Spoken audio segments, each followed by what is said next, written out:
कल ऐसा ही रहा है। ऐसी बात कर लेता हूँ। लाइट आ रही है, आ रही है, आ रही है। चल गया सर, चल गया। ऐसे ही चलता रहेगा। हेलो, थोड़ा थोड़ा वो हो रहा है, डिस्टर्ब हो लाइट। सभी को नमस्कार। आज मोलाहेड़ा के अंदर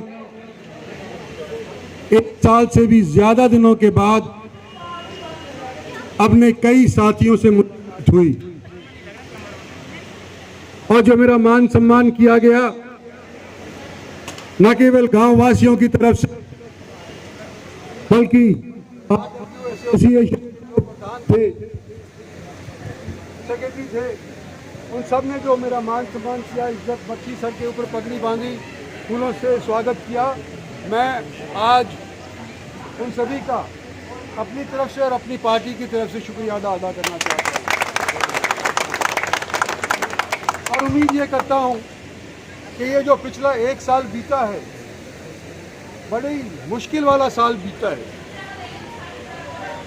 मुकेश पहलवान ने सभी का परिचय करवा दिया, लेकिन मैं खास तौर पे आज यूँ कहना चाहता हूँ कि मेरा रविंद्र साथी, जिसने मुझे यहाँ आमंत्रित किया और आप लोगों से मुखातिब होने का एक बार दोबारा मेरे को मौका दिया, इसका मैं शुक्रिया अदा करना चाहता हूँ कि इसने भी मुझे यहाँ बुला करके मान सम्मान दिया है। मधु आजाद महिला मेयर शायद पहली गुड़गांव की हिस्ट्री के अंदर होगी और गुड़गांव के अंदर हिस्ट्री के अंदर शायद पहली ही बार 3 पद मेयर के महिलाओं के पास गए हैं। मैं नहीं जानता कि इनका कार्य पिछले 4 साल का कैसा रहा है,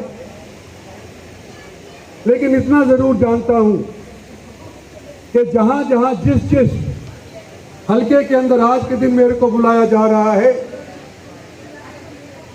काउंसिलर्स के हल्के के अंदर 50 करोड़ से लेकर के और 100 करोड़ तक के काम पिछले 4 साल के अंदर हुए। आज मेरी तरफ से शिलान्यास रखा गया, स्कूल का रखा गया, मल्टीपर्पज हॉल का रखा गया, वॉकिंग पाथ का रखा गया, धर्मशाला का हरिजन चौपाल का रखा गया। ये काम अगर 1 साल के अंदर हो जाए, आहूजा साहब, कमिश्नर साहब, अगर ये आज जो मैंने शिलान्यास रखा है, ये काम 1 साल के अंदर हो जाए, तो मैं दोबारा जब गांव के अंदर वोट मांगने आऊंगा तो लोग कहेंगे कि तू शिलान्यास तो रख गया, लेकिन ईंट के ऊपर ईंट दूसरी नहीं धरी गई। तो मेरा निवेदन है कि इनके इलेक्शन से पहले इसका काम पूरा करें। ठीक है नरेंद्र। और जो साथी कॉरपोरेशन के आज यहाँ उपस्थित हुए, अपने हलकों को छोड़ करके यहाँ पे आए हैं, मैं समझता हूँ कि 1.5-2 बरस के अंदर पहला ये वाकया है जब भय निकाल करके, ये जो कोविड महामारी का जो भय हमको सताया है, इसको निकाल करके सब के सब इस कार्यक्रम के अंदर जो ये उपस्थित हुए हैं, भय मुक्त होकर के उपस्थित हुए हैं। आप लोग भी जो उपस्थित हुए हैं, आपका भी मैं शुक्रिया अदा करना चाहता हूं और उम्मीद करता हूं कि तीसरी लहर भगवान ना करे आए, लेकिन जो दूसरी लहर के अंदर हमने देखने को मिला, वो मैं सार्वजनिक करना चाहता हूं। कोई ऐसा कुनबा नहीं देश भर के अंदर जिसके यहां बीमारी ना आई हो, कोई ऐसा कुनबा नहीं देश भर के अंदर जो ये नहीं जानता कि हमारा प्यारा कोई ना कोई खोया हुआ हो। और आज तीसरी लहर की जब संभावनाएं जताई जा रही हैं, तो मैं तो यही निवेदन कर रहा हूं कि कई लोग साथीगण ऐसे माहौल के अंदर बिना मास्क के हमारे बीच के अंदर उपस्थित है, तो कृपा करके नवंबर तक मास्क पहनो। नवंबर तक, इसी साल के नवंबर तक 80 और 85% लोगों के टीका लग जाएगा, चाहे पहला लगेगा या दूसरा लगेगा। और टीका दूसरा लगने के बाद 85% लोगों को जब सुरक्षा मिल जाएगी तो हम दोबारा से बिना मास्क से बातचीत कर सकते हैं, आना जाना कर सकते हैं। और मैं ये इसलिए कह रहा हूं कि मुझे बड़ी तकलीफ हुई इन 2-3 महीनों के अंदर, जब ये कोविड की महामारी फैल रही थी। मेरे को बेटा तो कहता था कि मेरे बाप को अस्पताल के अंदर दाखिल करवा, और बाप कहता था कि मैं अस्पताल में नहीं जाऊंगा। और दोनों तरफ से मेरे को टेलीफोन आ रहे थे, एक बाप बीमार का और दूसरा उसके कुनबे के ठीक लोगों का, जवानों का, कि हमारे बापू को अस्पताल के अंदर करवाओ। और मैं पूछता कि क्यों नहीं जाता। 1-2 वाक़े तो ऐसे भी हुए कि मेदांता के अंदर मैंने एक बुजुर्ग को दाखिला दिलवा दिया, वो गया नहीं, और मैंने पूछा कि क्यों नहीं जा रहा।